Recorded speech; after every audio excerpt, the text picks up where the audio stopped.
అయ్యా, మన రాష్ట్ర వ్యవసాయ శాఖ మంత్రివర్యులు అచ్చెన్నాయుడు గారికి నా యొక్క విజ్ఞప్తి. అయ్యా మహానుభావ, నువ్వు తెలుగుదేశ పార్టీలో ముఖోద్ధరుడైన భీముడవయ్యా. నువ్వే మహనీయుడయ్యా. మా రాయలసీమ, దక్షిణాంధ్ర, కోస్తా రాయలసీమ నగరి నియోజకవర్గాన్ని మీ పాదం మోపయ్యా. భీమసేన రా, ముఖోద్ధరుడైన భీముడవయ్యా. నువ్వు ఆజానబాహుడు, ఉక్కు మనిషి అయ్యా. నువ్వే మా రైతు నాయకుడు, మా రైతులకు కాపాడవలసిన మహనీయుడేవయ్యా. నువ్వు మూతపడిపోయిన మా నిండ్ర మండలంలో షుగర్ ఫ్యాక్టరీ మూతపడిపోయిన ఫ్యాక్టరీని తెరిపించవయ్యా. రైతులు ఇబ్బందుల్లో ఉన్నారు.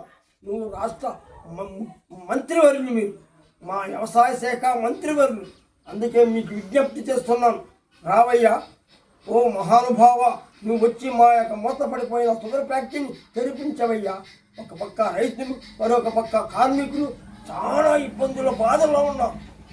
మీరేనా గమనించి వచ్చి ముఖ్యమంత్రిని వెంటనే వచ్చి తెరిపించి మార్గం చూడు తెలియపరుస్తున్నాను.